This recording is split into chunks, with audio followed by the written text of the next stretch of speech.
और एक दिन वही हमारी माई हमसे कहती है, ए मनोज, तू जाना तला झुरी तिवारी के मेहरारू के उनके घर मिल गए, मोदी जी घर दिले बाड़े।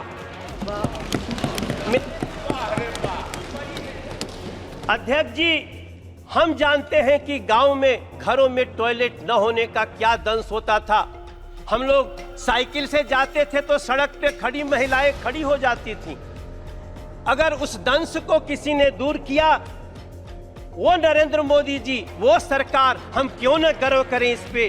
क्या एक महिला को, आप देखो, बुरा मत मानना, हाथ जोड़ के आपको ये बात, इस तरह से महिलाओं का अपमान नहीं करना चाहिए। कल्याणदाता नहीं, हम नहीं करना चाहिए। मैं आपसे प्रार्थना करता हूं, आप कोई एक्ट्रेस को सिर्फ देखने वाली वस्तु महिलाओं को न समझा जाए, हम आपसे प्रार्थना करते हैं।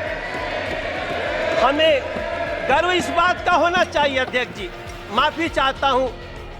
अध्यक्ष जी, फिशिंग एरिया। अध्यक्ष जी, बहुत बहुत धन्यवाद। आपने हमें आज महामहिम राष्ट्रपति जी के अभिभाषण पे बोलने का मौका दिया है। मैं इस सदन में तीसरी बार आया हूं और मैं दिल्ली से, नॉर्थ ईस्ट दिल्ली के जनता का बहुत धन्यवाद करना चाहता हूं, जिन्होंने हमें तीसरी बार चुन के भेजा, और सिर्फ हमें ही नहीं भेजा बल्कि हमारे दिल्ली के 7 के 7 लोगों को तीसरी बार जिता करके भेजा है। हम सभी यहाँ सांसद खड़े हैं, जरा इनका संरक्षण करें। अध्यक्ष जी, मात्र मुझे ही नहीं भेजा बल्कि हमारे 7 के 7 सांसदों को तीसरी बार भेजा, और नरेंद्र मोदी जी में वो विश्वास दिलाया। आज तक दिल्ली में नया इतिहास बना, कभी तीसरी बार 7 सांसद 7-0 से जीत के आए ही नहीं। ये विश्वास है हमारे नरेंद्र मोदी जी के प्रति, देश के प्रधानमंत्री जी के प्रति। और मैं पूरी दिल्ली के सहित अपने लोकसभा के लोगों का बहुत धन्यवाद करना चाहता हूं। माननीय अध्यक्ष जी, हम जब 2014 में आए थे इस सदन में, तब हम एक दूसरी दुनिया से आए थे, और जब हम सदन में घुसने जा रहे थे, जब मेरी नज़र पड़ी कि देश का प्रधानमंत्री बनने जा रहे एक व्यक्ति, जिन सीढ़ियों से लोग चप्पल जूते पहन के जा रहे थे, अचानक हमने देखा वो नरेंद्र मोदी जी उन सीढ़ियों पर माथा रख के झुक गए थे। हमारे जैसे लोग जो किसी और दुनिया से राजनीति में आते हैं, उनके लिए एक बड़ा एग्जाम्पल था। मैंने अध्यक्ष जी,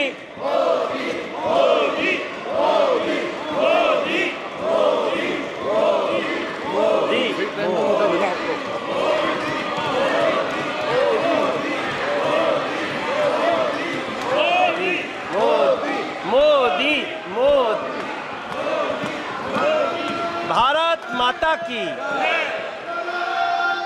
अध्यक्ष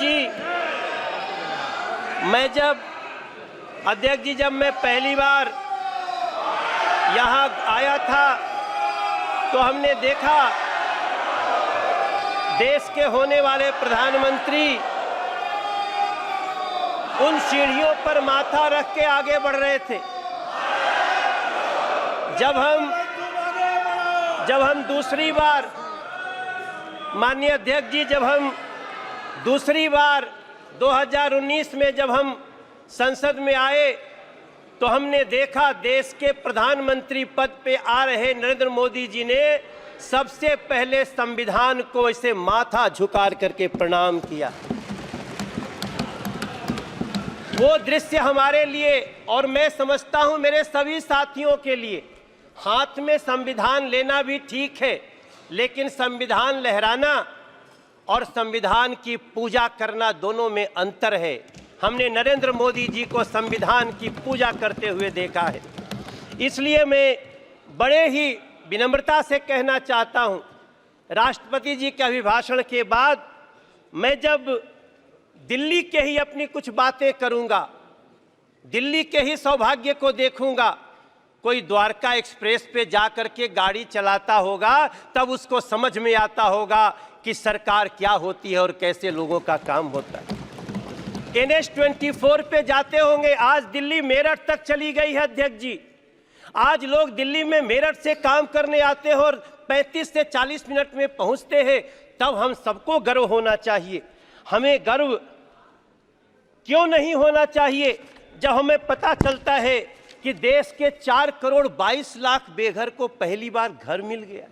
हमें क्यों नहीं गर्व होना चाहिए अध्यक्ष जी जब 12 करोड़ घरों में टॉयलेट बन जाते हों, जब 52 करोड़ में गांव का आदमी हो। अध्यक्ष जी, हमारी माँ पहले एक हमारे गांव में काम करती थी, उनके लिए हमसे एक बार वो 20,000 रुपया मांग के दी थी। और एक दिन वही हमारी माई हमसे कहती है, ए मनोज, तू जाना तला झुरी तिवारी के मेहरारू के उनके घर मिल गए, मोदी जी घर दिले बाड़े। अध्यक्ष जी, हम जानते हैं कि गांव में घरों में टॉयलेट न होने का क्या दंश होता था। हम लोग साइकिल से जाते थे तो सड़क पे खड़ी महिलाएं खड़ी हो जाती थीं। अगर उस दंश को किसी ने दूर किया, वो नरेंद्र मोदी जी, वो सरकार, हम क्यों न गर्व करें इस पे। 13 करोड़ घरों में नल से जल लगा दिए। हम दिल्ली में पाइप से घरों में गैस जा रही है, पाइप से गैस जा रही है, और दिल्ली में एक बैठी हुई आम आदमी पार्टी की सरकार नल से जल तक नहीं दे पाई। हम ये भी दंश इसी दिल्ली में देख रहे हैं। अध्यक्ष जी, कभी भारत मंडपम देखिए। मेरे विपक्ष के भी साथी लोग, आप लोग जाइए। आप जब जाएंगे तो आपको गर्व होगा। आप कभी, हाँ दादा होता है, होगा। आप कभी यशो भूमि को देखिए, आप कभी बाबा साहब भीमराव अंबेडकर स्टडी सेंटर को देखिए। इसी दिल्ली में जिस बाबा साहब भीमराव अंबेडकर को अंतिम क्रिया के लिए 1 कट्ठा जमीन नहीं दिया गया, बुरा मत मानना, नाराज मत होना, उसी दिल्ली के हृदय में नरेंद्र मोदी जी ने 5 एकड़ में बाबा साहब का स्टडी सेंटर बना के दिया है। ये होता है सम्मान संविधान के प्रति और संविधान के बनाने वालों के प्रति। मुझे बहुत वेदना के साथ टीएमसी के एक हमारे सांसद, मेरे प्रिय साथी, आज आपने एक्ट्रेस के नाम पे क्या दिया? क्या एक महिला को, आप देखो, बुरा मत मानना, हाथ जोड़ के, आपको ये बात इस तरह से महिलाओं का अपमान नहीं करना चाहिए। कल्याण दादा, नहीं करना चाहिए। मैं आपसे प्रार्थना करता हूं, आप कोई एक्ट्रेस को सिर्फ देखने वाली वस्तु महिलाओं को न समझा जाए, हम आपसे प्रार्थना करते हैं। हमें गर्व इस बात का होना चाहिए। अध्यक्ष जी, माफी चाहता हूं। अध्यक्ष जी, मैं खत्म करूंगा। मुझे गर्व तब होना चाहिए जब इस दिल्ली में, अब इस देश में, नहीं, हम गुमराह नहीं कर रहे हैं। अगर आप दादा, कोई बात नहीं दादा, अब इस देश में दादा ऐसा नहीं करना चाहिए। देश के 70 साल के बुजुर्गों को अब वृद्धाश्रम भेजने की आवश्यकता नहीं। खत्म करना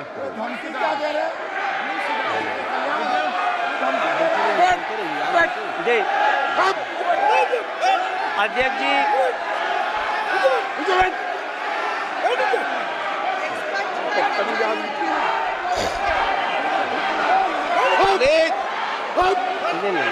प्लीज अध्यक्ष जी, ओके, प्लीज अध्यक्ष जी, प्लीज नो, अध्यक्ष जी, हमको गर्व होता है वंदे भारत जैसी ट्रेन में बैठकर। हमको गर्व होता है जब 70 साल के बुजुर्ग को अब किसी वृद्धाश्रम भेजने की जरूरत नहीं पड़ेगी, हम उसका इलाज कराने के लिए मोदी सरकार खड़ी रहेगी। हमें तब गर्व होता है अध्यक्ष जी हमें गर्व होना चाहिए जब भ्रष्टाचारियों पर नकेल हो। इसलिए मैं प्रार्थना करता हूं अपने सभी साथियों से कि हो सके तो, हाँ गाना तो गाते हैं दादा, हम आप सभी से प्रार्थना कर, अब आज जब यहाँ से हम निकलते हैं तो हमें अपने माँ के नाम से एक पेड़ लगाने का एक अभियान जो शुरू हुआ है उसमें साथ देना चाहिए। चलिए मिलकर के माँ के नाम से एक पेड़ लगाते हैं। दादा, माँ के नाम से आप भी लगा दो। कल्याण जी, माँ के नाम से एक पेड़ लगाइए। नहीं दादा, और मैं अध्यक्ष जी, मैं एक लाइन के प्लीज नरेंद्र मोदी जी सरकार को प्लीज तीसरी बार अगर इस देश की जनता ने चुन के भेजा है,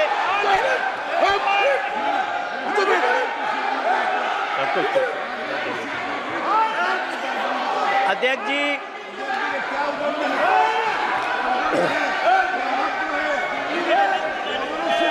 बैठो।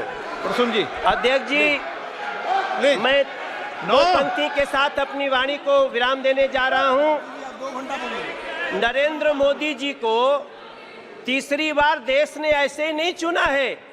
हमारे संस्कृत में एक श्लोक है, अभिवादनशीलस्य नित्यं वृद्धोपसेविनः चत्वारः तस्य वर्धन्ते आयुर्विद्या यशोबलम।